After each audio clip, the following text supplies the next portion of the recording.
It's your boy Angel. Hope and pray that you're having a blessed day. I know I am. So yeah, we recently got a new band list dropped this week on us, and on that list, some things came off that really increased the ceiling of this deck right here. I'm about to profile for you guys. It's my Cyber Angels. Very underrated deck. The deck can really do some stupid stuff. It really can. I understand that our girl Ben 10 is widely popular, but to me, the archetype rather has so much more to offer. As I said, it can really do some broken things. So let's get into it. Show you guys what we're working with today. Starting off, running the one Vrash. Drop her, if your opponent's running anything from the extra deck, it's pretty much game after that. When you drop her, she destroys all your opponent's extra deck monsters, burns them for 1,000 each. Then she can attack twice if she resolves that effect. Then what she can do as well is if your opponent would if either me or my opponent would activate a card effect that would destroy a card on the field, she can shuffle one of my ritual monsters in graveyard back into the deck and negate the activation of that card and destroy it. So she gives you a big body on field, the ability to push for a game and just single-handedly, OTK your opponent. And then also she gives me protection of the field. So just really solid all-around card. And she even pretty much pays for herself being able to shuffle resources back to the deck. Next up, running the one Natasha.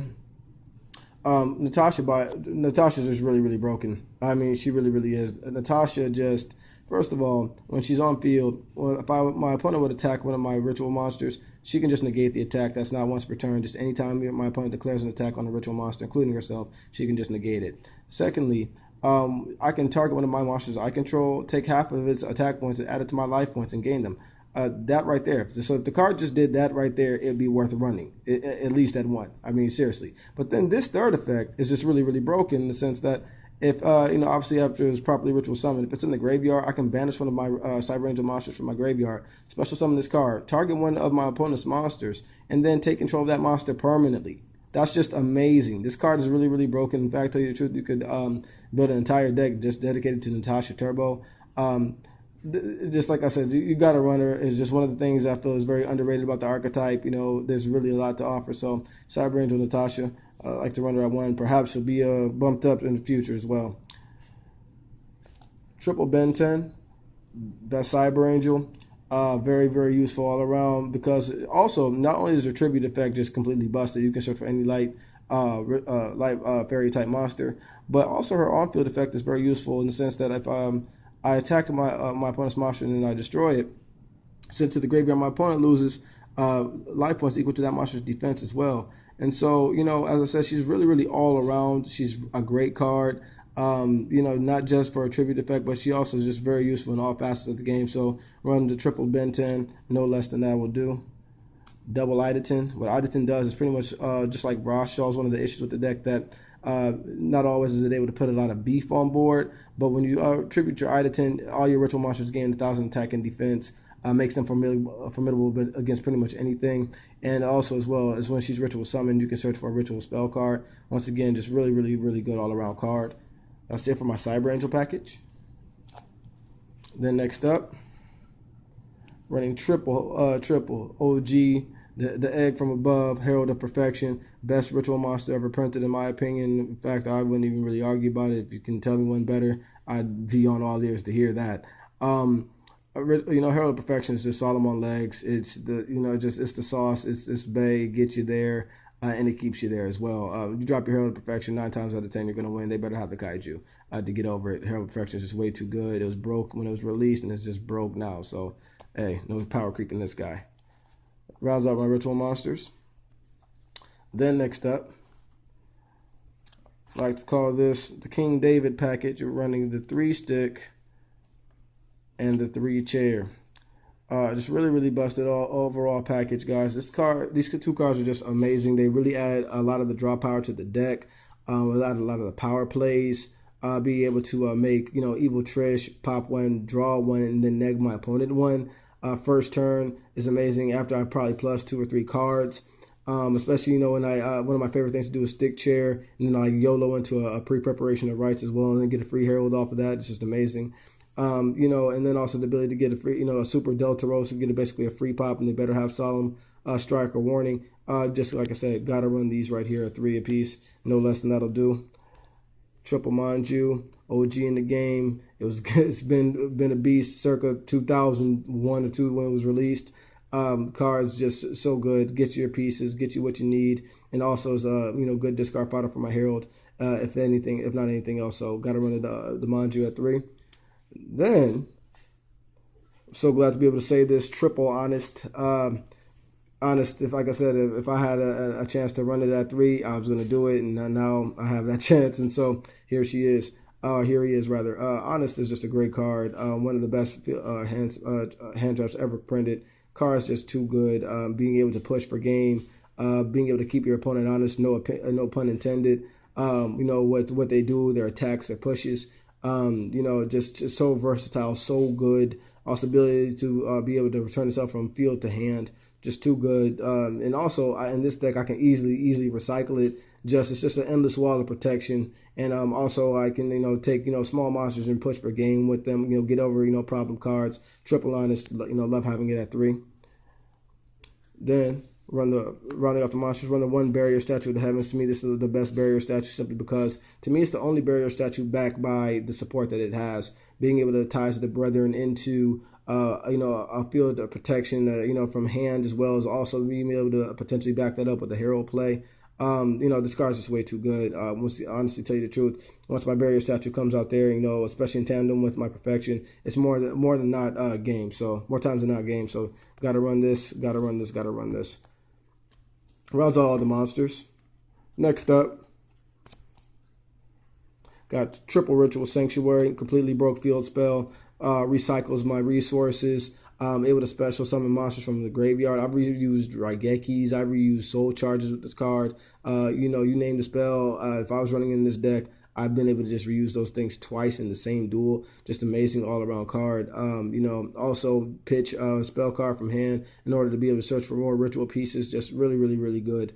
Just got to run triple Sanctuary to me, no less.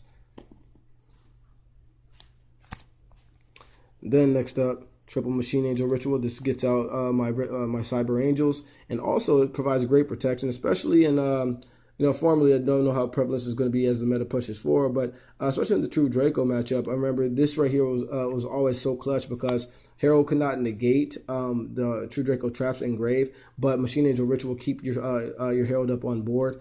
And so, it pretty much make your opponent waste, that play if they were trying to, target your Herald for destruction. This card is just really, really good all around. Protects your entire board that's light from destruction, and also saves your potential negate in hand for your Herald if they go to Raigeki or anything like that. So you don't actually necessarily have to pitch for anything or whatnot to protect your Herald or your field.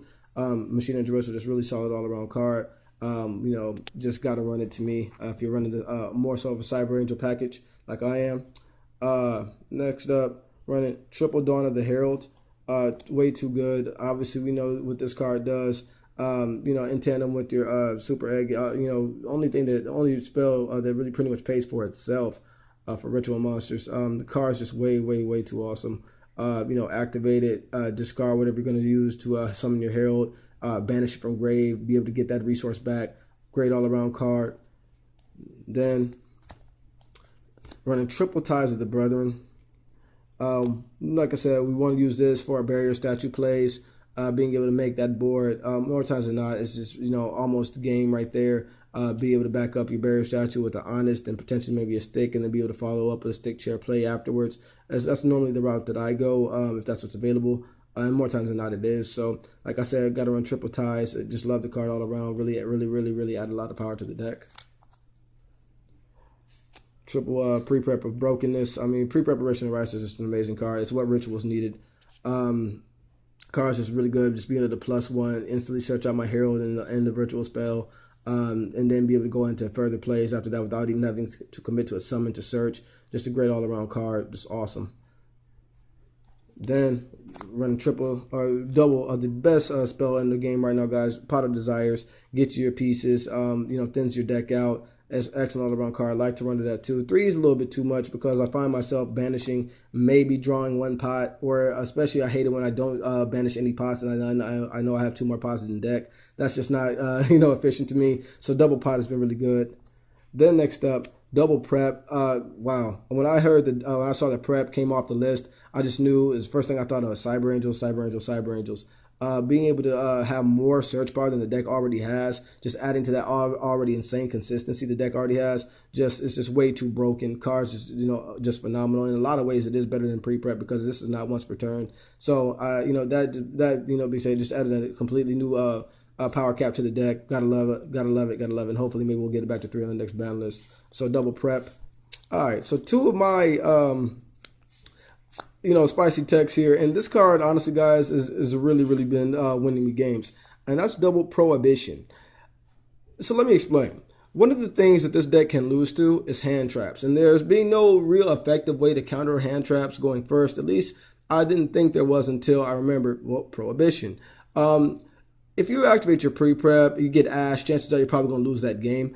And so, or anything, if you know the good one that you have to search before you make a play, and it gets Ash, you're probably going to lose that game. Prohibition allows me to go play it and then be able to make my plays if my opponent has hand traps. Also, it's a really good baiter. Instances where I can just pretty much call out what I know is a key card to my opponent while I have that backed up with the Herald play. Say if I'm playing against Invoked, I already have Herald face up on the field. I just call Alistair the Invoker. They can't play it. Hey, got to run it. Or just call Invocation, can't play it. Or if they already even have something on field, so if they have Makaba, and I know that my opponent wants to be able to follow up next turn with another card, etc., or potentially another fusion summon, I can just go ahead, play the Prohibition, bait it out. It's just such a versatile card, just a great card all around. I mean, it's just so many instances where in testing where this card has really, really just been the sauce. Like I said, guys, I don't know what made me think about it, but when I decided to tech it, it's been really, really, really, really solid. Just being able to say completely no to one of your opponent's key plays, and then already have a ton of negates backing this card up. It's just been really, really amazing. So double Prohibition has really, really been the sauce for me. So I gotta love it. And then rounding off the deck, I run the 1 Terraforming, and that's because the deck already has an insane amount of draw power. To me, you don't need to overcycle it. I mean, just the 1 Terraforming is good enough. Basically 4 copies of my Field Spell. Field Spell is great, but at the same time, it's not, my deck's not necessarily contingent upon having it. It's just, once again, a great piece to have. And so I don't want to, run pieces that are basically making it look like the deck is really dependent on my Field Spell being Ritual Sanctuary. More so that's just a supplement to an already very solid deck. So the 1 Terraforming has really been good because, I'm running Pot of Desires. I have insane draw power with the deck already, search power. Ties to the Brethren plays, whatnot. I really just like to use my Field Spell to really get back my resources. Things like that be able to recur, especially mid to late game is where it's most effective. So Terraforming at 2 or 3 has just not been a need for me. So just like I said, just the 1 Terraforming been solid enough. So that rounds out the main. That's 45 cards, and trust me, with the consistency this deck already has, you can get away with it. It really doesn't bother you at all. Getting to the extra deck. Run the 1 Constellar Diamond. Busted, pretty much shuts dark decks down. Any deck that mills shuts it down. Got to run the 1 Diamond. 1 Delteros. You really want to make that with your Stick Chair. Or you drop the Delteros with your Stick Chair, just insta pop. Opponent really can't do much about it. They better have a Solemn of some kind. 1 Evil Trish. Once again, be able to drop that with your Stick Chair combo. Pop. Get a draw and then neg your opponent first turn, which is one of my favorite plays. It's just way, way too good. And then be able to banish your opponent's resources from graveyard and return set things that they have on the field and be able to clear the way for more plays. Way too strong. 1 Utopia Beyond because it's really easy to make and it really allows you to push for game. Gotta love the card. Very, very solid all around. We'll run the 1 Fairy Chill Girl for draw power. Run the triple Utopia package. Because, as I said, anything that utilizes rank 4s, I'm running this package as is. 1, 2, and 3. Never cutting any of these. I'm never going to run just this and this. I'm always going to run the Super Utopia package because it's way, way too good. 1 Karagorgon just for redirection. Like I said, True Draco, spells, traps are going to still be floating around. So Karagorgon is really, really solid for that. So, like I said, just the 1 is good. Having the toolbox. The 1 Castel because it's Castel. We already know what he does. The 1 Abyss Dweller to shut down my opponent's graveyard plays. Run 1 Tornado Dragon. Get rid of back rows. one Diamond Dire Wolf. I still run this in tandem with my Tornado Dragon because you never know when you need to destroy a monster on field as well. So like I said, I run the one Diamond Dire. Run the one Proxy Dragon and then the one Deco Talker to round off the profile, because this is just in case if I have something like, I say, Fairy Chill Girl, and I've already used both draws, then I want to be able to kind of open things up and not just have like a dead Fairy Chill Girl there. You know, I can go ahead, Proxy Dragon, then go into a Deco Talker, and then not only does it give me a big monster potentially, because more than likely going to be pointing at something and be 28 right off the bat. But at the same time, also, you know, I'm able to open up for more plays just in case I still have resources to go into more extra deck plays. So that completes the deck profile for you guys.